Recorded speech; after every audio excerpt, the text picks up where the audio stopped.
કેમ છો વાલા મિત્રો? ધોરણ 10 બોર્ડની પરીક્ષા આવી ગઈ છે અને જો વિજ્ઞાન વિષયમાં ડર લાગતો હોય કે પાસ કેવી રીતે થઈશું તો આ વિડીયો અંત સુધી જોજો અને સાથે સાથે નોટ્સ પણ બનાવતા રહેજો. સૌ પ્રથમ પાસ થવા માટે આ 5 પ્રકરણ પહેલાં કરી લેવાના છે. તો જેની અંદર પહેલું પ્રકરણ તમને આપ્યું છે જૈવિક ક્રિયાઓ, જે કુલ 14 માર્ક્સનું પૂછાવાનું છે. ઇંગ્લિશ મીડિયમવાળા માટે પણ અહીંયા મેં મેન્શન કરેલું છે લાઈફ પ્રોસેસીસ, રાઈટ? તો એ તમને ટોટલ 14 માર્ક્સનું પૂછાશે.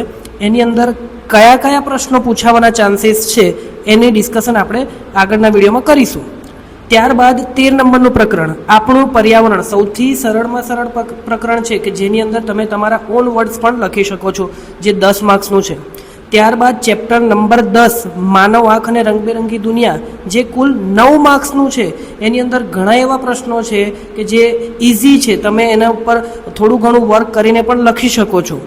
ત્યારબાદ ચેપ્ટર નંબર 7 સજીવો કેવી રીતે પ્રજનન કરે છે, એ પણ એક બાયોલોજીનું સરસ પ્રકરણ છે જેની અંદર તમે ઇઝીલી સારામાં સારા માર્ક્સ મેળવી શકો છો. ત્યારબાદ ચેપ્ટર નંબર 2 એસિડ, બેઝ અને ક્ષાર, એની અંદર પણ મહત્ત્વના એમપી પ્રશ્નો છે જેનું હવે આપણે આગળના વિડીયોમાં ચર્ચા કરીશું. પ્રકરણ 5 જૈવિક ક્રિયાઓ તમને સ્ક્રીન પર દેખાઈ રહી છે, જેની અંદર તમને આઈએમપી પ્રશ્નો પણ દેખાઈ રહ્યા છે. સૌપ્રથમ મનુષ્યનું પાચન તંત્ર.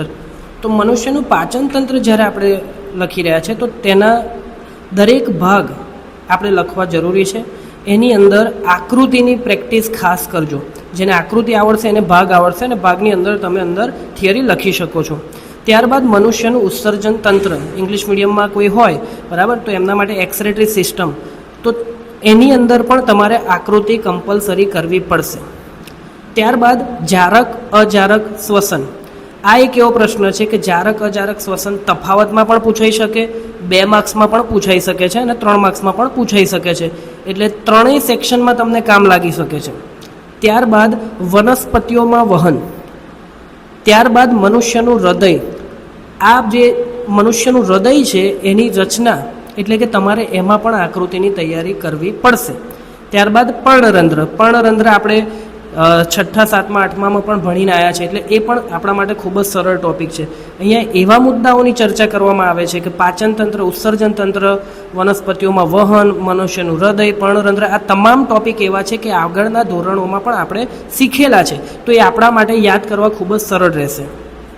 આપણું પર્યાવરણ, અવર એન્વાયરમેન્ટ, એની અંદરથી ફર્સ્ટ ઓફ ઓલ જો કોઈ ક્વેશ્ચન પૂછાતો હોય તો તે છે ઓઝોન સ્તરનું વિઘટન, ડેપ્લીશન ઓફ ઓઝોન લેયર.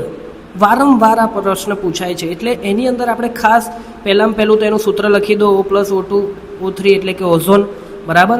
એને વિઘટન, એની અંદર તમારે ક્લોરોફ્લોરોકાર્બન પણ લખવાનું છે અને એની અંદર બોક્સ પણ બનાવવાનું છે. ધોરણ 10ની અંદર સારામાં સારા માર્ક્સ કેવી રીતે લાવવા અને કેવી સપ્લિમેન્ટરીમાં કેવી રીતે લખશો એના ઉપર પણ હું આ વિડીયો બનાવવાનો છું. તો આવા જ વિડીયો માટે સબસ્ક્રાઈબ અને લાઇક જરૂરથી કરી દેજો. ત્યારબાદ આહાર શ્રેણી અને ઉર્જાના પિરામિડ છે. અને ત્યારબાદ એક ક્વેશ્ચન છે પર્યાવરણમાં ઉર્જા પ્રવાહ સમજાવો. તો એની અંદર પણ તમે આકૃતિ, એક ગ્રાફ જેવું નાનું ડ્રો કરી શકો છો. ત્યારબાદ ચેપ્ટર નંબર 10 માનવ આંખ અને રંગબેરંગી દુનિયા. એની અંદર સૌપ્રથમ અરીસાનું સૂત્ર લખવાનું અને એને સમજાવવાનું છે, બહુ સરળ છે.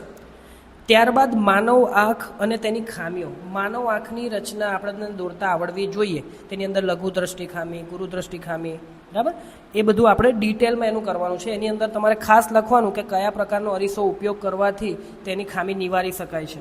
ત્યારબાદ અંતર્ગોળ અને બહિર્ગોળ અરીસાના ઉપયોગો. વિભાગ બી એટલે કે 2 માર્ક્સના જે પ્રશ્નો છે ત્યાં આગળ પૂછાવાના ચાન્સીસ ખૂબ જ વધુ છે.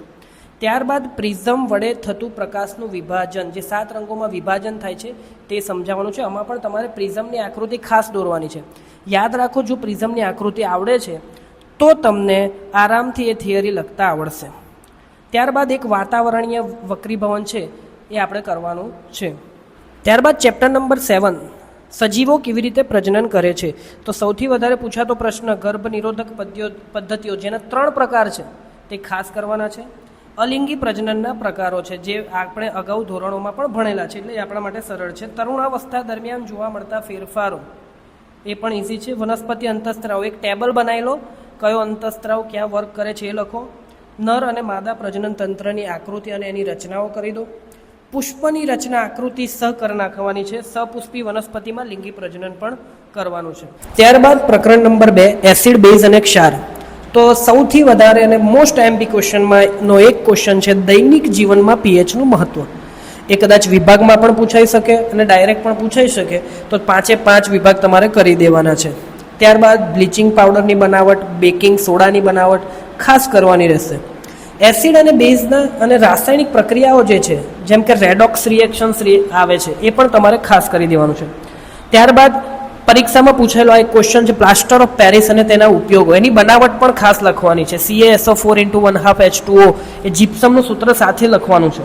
અને ત્યારબાદ તમારે કરવાનું છે ન્યુટ્રલાઇઝેશન રિએક્શન, એટલે કે તટસ્થીકરણ પ્રક્રિયા. હાલ આપણે આ 5 પ્રકરણો જોયા, જેની અંદર આપણે ઘણા બધા IMP પ્રશ્નોની ચર્ચા કરી છે. ત્યારબાદ અમુક એવા પણ પ્રશ્નો જે છે કે જે બોર્ડની પરીક્ષામાં વારંવાર પૂછાય છે, જેનું અમે અહીંયા આગળ 15 ક્વેશ્ચન મૂકેલા છે. ફર્સ્ટ ઓફ ઓલ એની અંદર ધાતુ અધાતુના ગુણધર્મો, મેટલ નોન મેટલના કેરેક્ટરિસ્ટિક્સ છે એ કરવાના છે. ઘરેલું વિદ્યુત પરિપથ સમજાવવાનો ડાયાગ્રામ સાથે. બીજું અવરોધોનું શ્રેણી અને સમાંતર જોડાણ આકૃતિ સાથે કરવાનું છે. એમાં આકૃતિ ખૂબ જ મહત્ત્વની રહેશે. લેન્સના પાવર વિશે માહિતી છે. એક તો થર્મિટ પ્રક્રિયા છે જે રેલવે ટ્રેક માટે યુઝમાં આવે છે.